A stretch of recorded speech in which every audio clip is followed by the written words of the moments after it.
Welcome back to the channel, guys. So today we're at this Audi Q7. This customer is complaining of a crank no start condition and he's asked us to come out and run our tests on it just to confirm what needs done to get this car running again.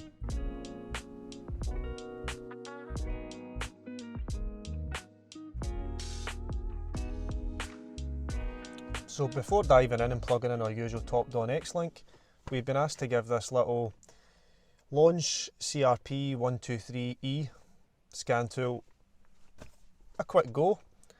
Everybody in the channel says that some of the scan tools are quite expensive.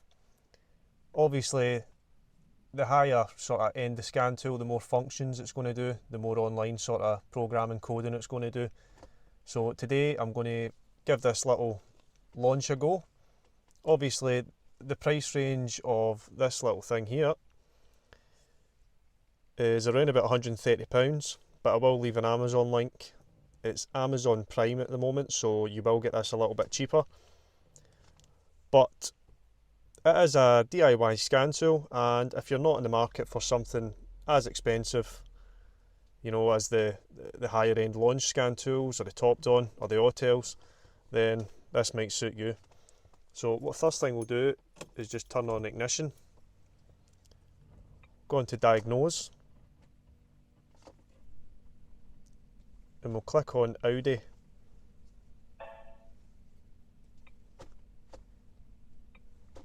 So it's just scanning for the car at the minute.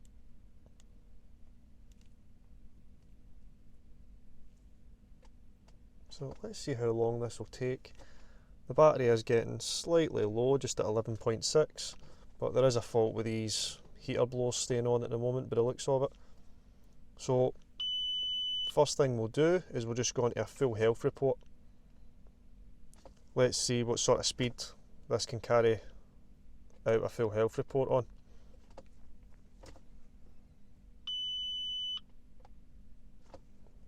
So it's scanning pretty quickly, to be fair, and it lets you, well, it's done a, I don't know if I paused that there, but it doesn't matter anyway. But the issue that we've got with this car is a crank no start. So you can see we have got a P0322 ignition engine speed, so that would be like a crankshaft sensor. We've got a couple of glow plug faults with your EGR pump open circuit. Down here in transmission, we've got engine control module, which is basically the TCMs reporting that there's a fault in the engine side. And you can see we've got the same sort of fault codes there, steering angle sensor, supply voltage. So it is capable of doing a health report. And we'll just click on engine electronics. So the first thing that we're going to do with this is put it on live data. I'm sure it will have live data, most scan tools do, regardless of the sort of price range of it. So we'll put it on live data and see what engine speed we're getting from the crankshaft sensor, if we're getting any. Right now the fault's active. This fault was intermittent. The customer originally thought it was to do something with fuel, which he is quite right, because obviously if the crankshaft sensor isn't getting a speed signal, it won't activate the fuel relay, fuel pump relay and so on. So if we go into read data stream, read by list, and we'll go into G28, which is engine speed, and we'll click the little graphing button there, and we'll crank the car. So let's crank it.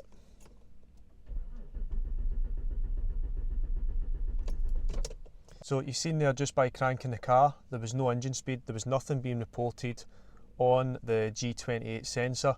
So we can confirm that we've either got a faulty crankshaft sensor or faulty wiring going to the crankshaft sensor, or in the very rare occasion we've got an issue with the engine control module. So all in all, this little scan tool is a capable tool for a DIY person. If you're just using it to scan your own car or just look up basic fault codes, obviously this isn't bi-directional, but for the money, I think it's roughly in the range of £130.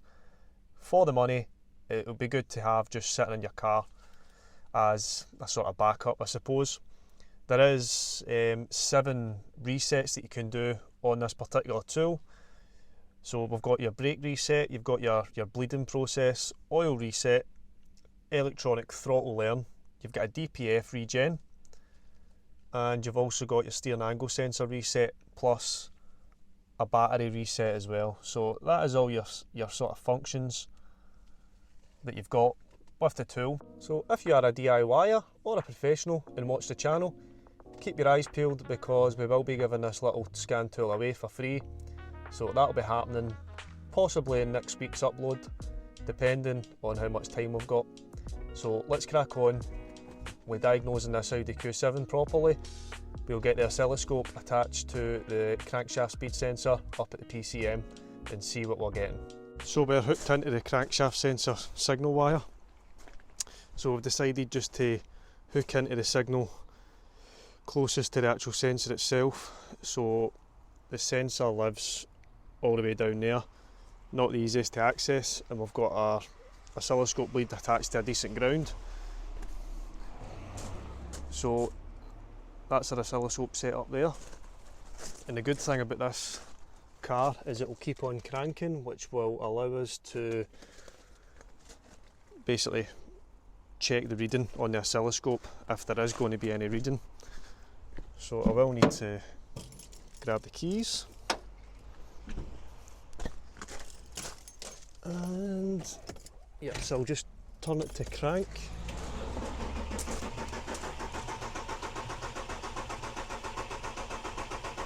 You can see right there, that's nothing.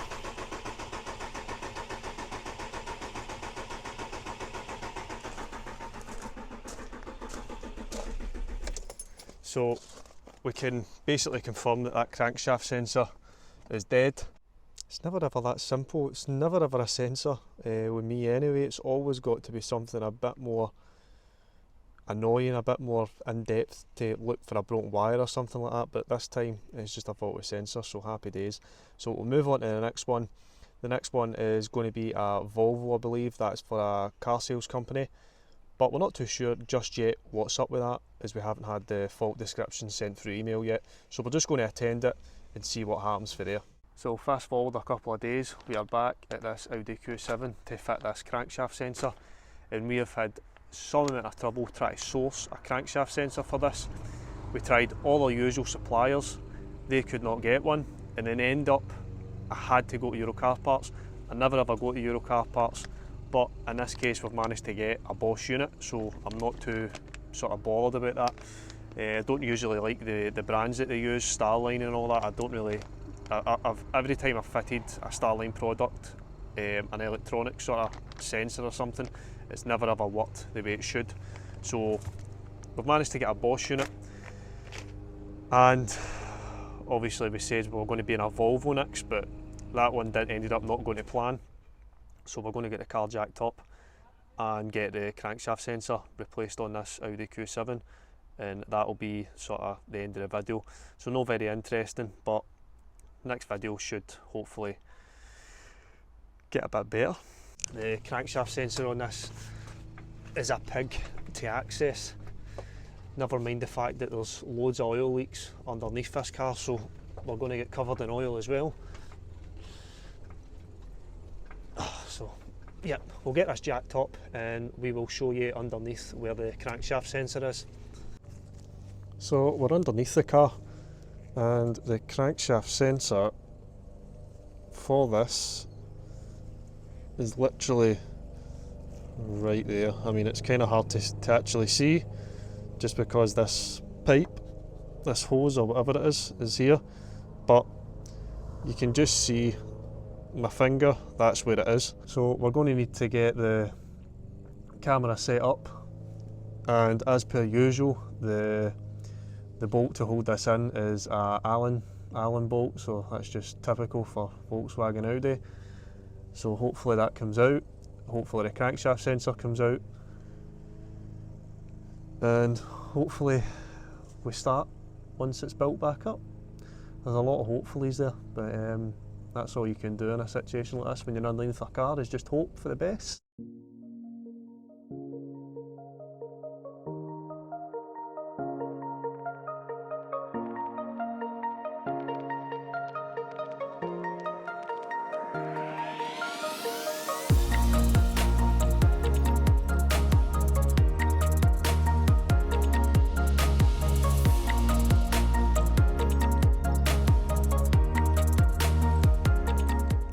new sensor is installed. You can just see the top of the new plug where I'm shining my torch, hopefully.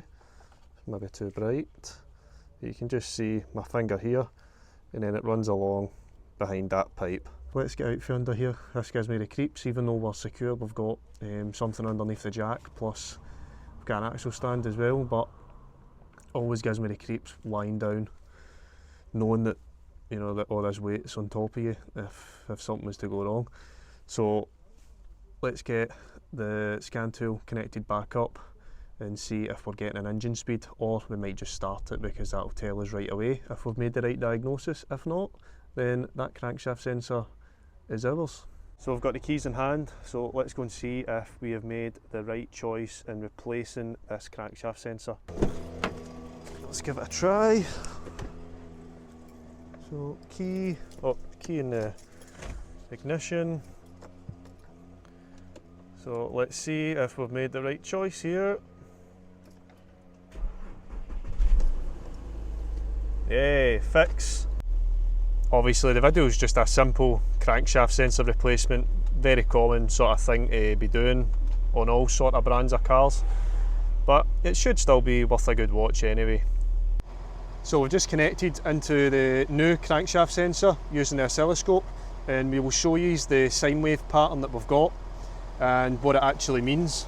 So if I zoom you in here, because of the glare's a bit much, you can see that is our sine wave pattern. So that is basically top dead centre, that little notch there, that's the TDC mark, and that is what you're looking for on an inductive sine wave sensor, rather than your Hall effect crankshaft sensor or camshaft sensor.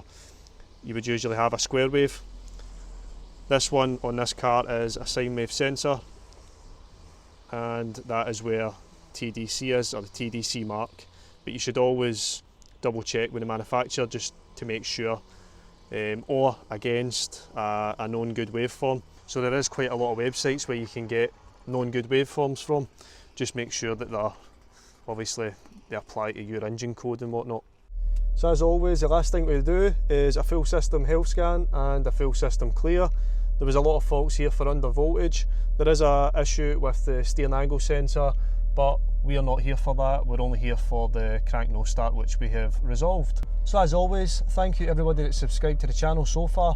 Hopefully we can get more subscribers and try and reach that 10,000 subscriber mark. If you've enjoyed this video, please share it, like, and if you've not already subscribed, please do so. Thanks for watching, and we'll see you on the next one.